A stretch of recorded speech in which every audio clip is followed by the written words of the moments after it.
How are you doing, ladies and gentlemen? My name is Inks and I'm from IGS Electronics, and today we're going to quickly jump onto a solid state relays. We'll have a look at how it works, how to wire it, and most importantly, how to wire it into our S7-1500 series PLC.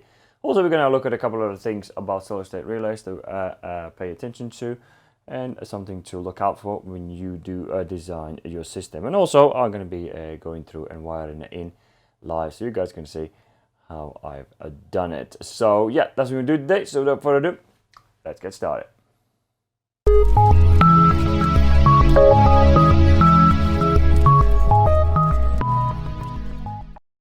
So I'm a little bit lazy to move the actual PLC away. So what we're going to be doing on top of the PLC quickly. I'm just trying to get. Is it the top zoom? Yeah, that was the top zoom.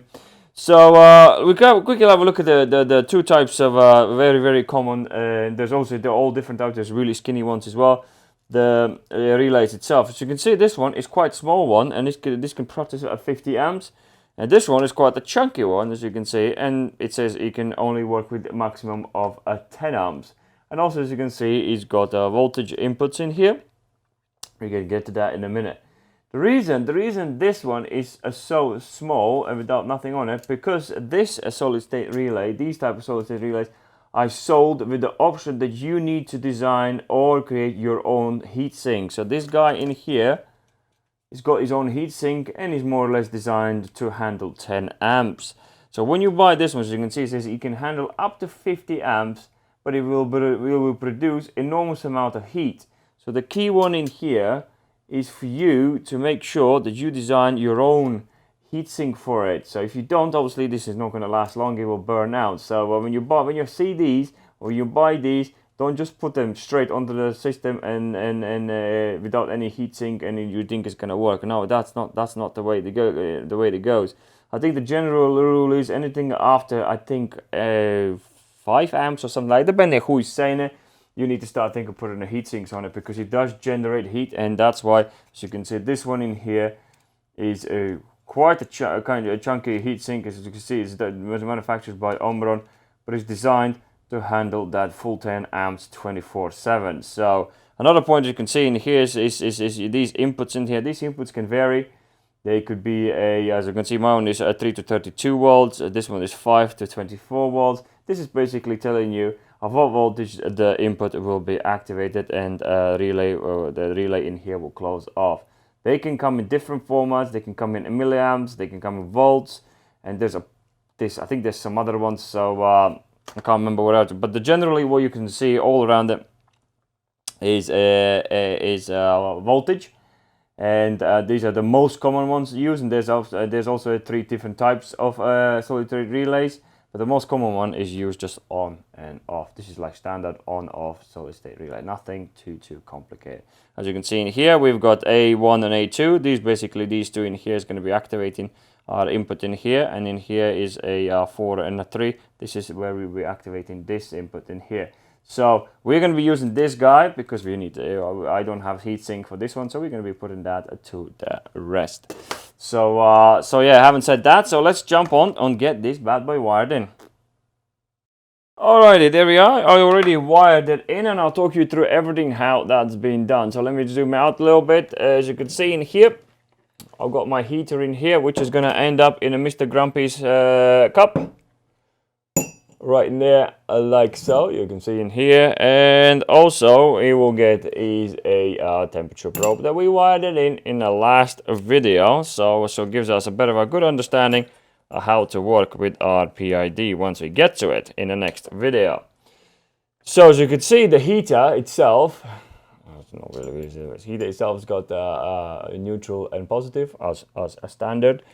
And where's my pointy little thing down there? As you can see in here, we've got a brown cable which represents our, let me just come closer, represents our positive. So let me just zoom it till about there. So what represents our positives is because this positive, as you can see, I've got a bank of 240 mains coming in here. So blue would be neutral and live would be a brown. So that brown one from here goes in to 1, which is my load input. And after that, my load output, as you can see, 2 goes into the heater. So heater would receive, as you can see, this brown little cable in here, goes into here, through it, and it goes into the heater. So that will would more or less, that's how you would need to wire. The mains line goes in, and mains line comes out, goes to the heater. So next, it's the control wires. Control wires is the one you really need to pay attention to when you're wiring into your PLC. Let me zoom it out a little bit. As you can see, I've got a power supply in here, and it could be easy. And as you can see, A2 is a minus and A1 is a plus. So the key in here to figure out, like we're going to be using this card in here, no, sorry, this card in here, which is outputting, which is going to be outputting signal to turn this on and off. But the key is this power supply here, it will not work. So the reason behind it, let me just zoom it along down here. My digital input, digital output card in here. As you can see, I got the white and red cable. This is the what powers this bank of outputs in here, and that output in here, the negative and positive, is coming from power supply here. So this power supply is no good. This power supply, if you take the neutral from there and put it into the A2 in here and try to send the 24 volts out from here to activate this input, it will not work because it comes from different power supply. That's the key one when you do any troubleshooting or testing, to make sure you know where the signal is coming from, when 24 volt signal is coming from, to activate your relay, to make sure that you know where that is coming from for which power supply, so you can measure it and test it if it's working or not. So my digital input, as you can see, digital input, which is going to be my I don't know which one is that. I think that's going to be the 11 in our program for this card itself. So 11 is coming all the way to. Let me just zoom in a little bit. 11 is coming all the way to this guy, A1 plus in here. So when digital output card is going to send the signal, which is going to be pulsing and things like that. We're going to talk about that in the next video. So it will be sending signal here, and that A2 is coming from the same bank.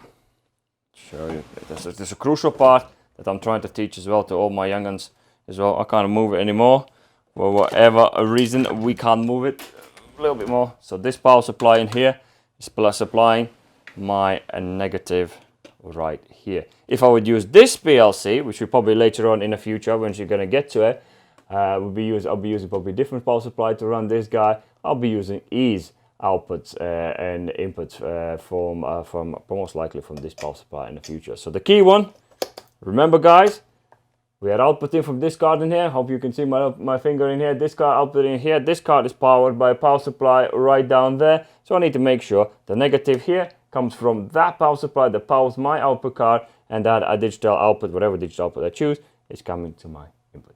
That is it. Your system, your relay is ready to go. Let me just swap the cameras a little bit.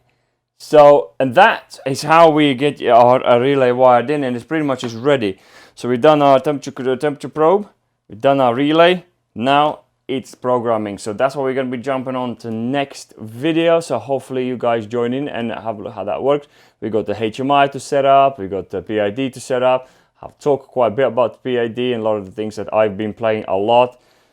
I actually enjoyed it a lot. It was a lot of fun, so I'm hoping you guys enjoy as much as I did. So yeah, thank you very much for watching. If I hope you that makes sense how this is wired and how it should be working and things to look out for. So yeah, and if you like the video, don't forget to smash that like and do subscribe if you're new to the channel, and of course if you like what we're doing here. So yeah, I'll see you in the next video.